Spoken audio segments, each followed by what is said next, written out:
का कृपा पात्र ही होगा जो फकीर होगा, जिसने विश्व की समस्त भोग वासनाओं को रौंद करके अपने स्वरूप में स्थित हो गया। ऐसे महात्मा के संग के बिना अध्यात्म का रंग नहीं चढ़ सकता, और देखने को मिल रहा है।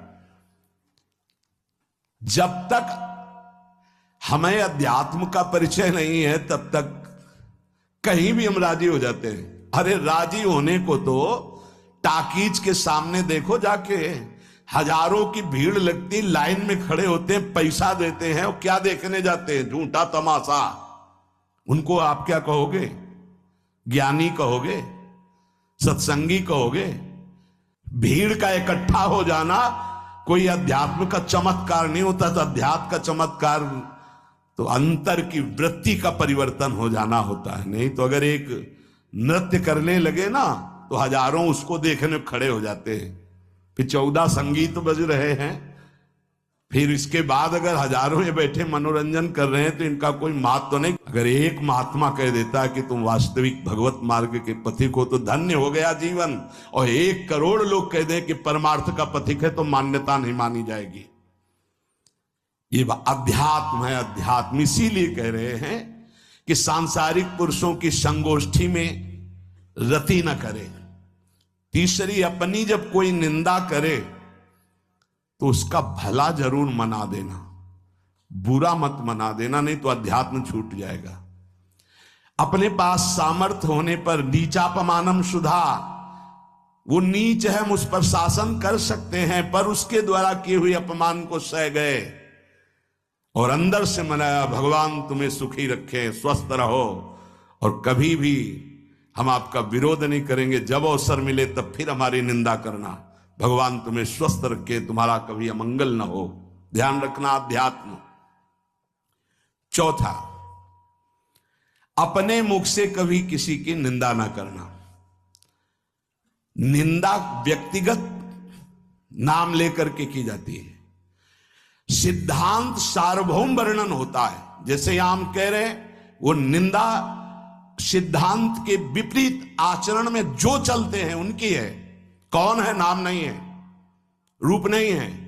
सिद्धांत में चलना एक ये मार्ग, सिद्धांत से बिलक चलना ये पाखंड है। पाखंड और दंभ की निंदा होती, और सत्य की कोई निंदा करे तो वो प्रकाशित होता है। सत्य निंदा से ढकता नहीं। जैसे कोहरा थोड़ी देर के लिए सूर्य को ढकने का नाटक कर सकता है, लेकिन सूर्य जब प्रकाशित होगा तो कोहरे की धज्जियां उड़ जाएंगी। पांचवा, मान लेने की इच्छा का त्याग करके अपने समीप जो भी आवे, छोटा बड़ा, सबको प्यार और मान देना। ये 8 अच्छे उपासक में सब लक्षण पाए जाते हैं।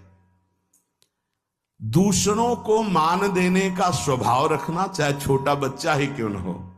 ये नहीं ये धनी मानी बड़ा आकर के धन राशि दे रहा है तो उसका सम्मान हो रहा है, और छोटा प्रणाम कर रहा है उसकी तरफ देखा भी नहीं जा रहा। नहीं, बच्चे से लेकर कोई भी सबको एक ही प्यार की दृष्टि से देखना, भगवत भाव से देखना।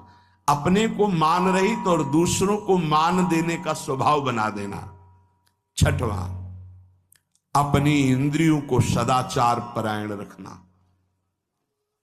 इंद्रियां ये सदैव व्यभिचार की तरफ भागती हैं। नेत्र व्यभिचार दोष, बार बार दूसरों के प्रति देखना आकर्षणकारी, कैसा भी दोष अंदर का भाव हो, नेत्र दोष। दूसरों की बातें सुनना, श्रवणेन्द्रिय दोष। वाणी से दूसरों की चर्चा करना, वाणी। ऐसे हर इंद्रिय अपने व्यभिचार में जाना चाहती है। सदाचार परायण उपासक होता है। कल की बात है, कल चिंतन हो रहा था श्रीमद् भगवद गीता जी का। अगर उपासक में सदाचार, इंद्रियों की पवित्रता नहीं है तो ढकोसला किसी वक्त कुछ नहीं रहेगा। ये अच्छे से समझ लो। इंद्रियों का विलास चल खुला दिखाई देता है, खुला। वो एक दृष्टि होती है, उसमें दिखाई देता है। अंतर में ब्रह्म बैठा हुआ शांत मौन है और ये समझ नहीं पा रहा, केवल नाटक पे लगा हुआ है।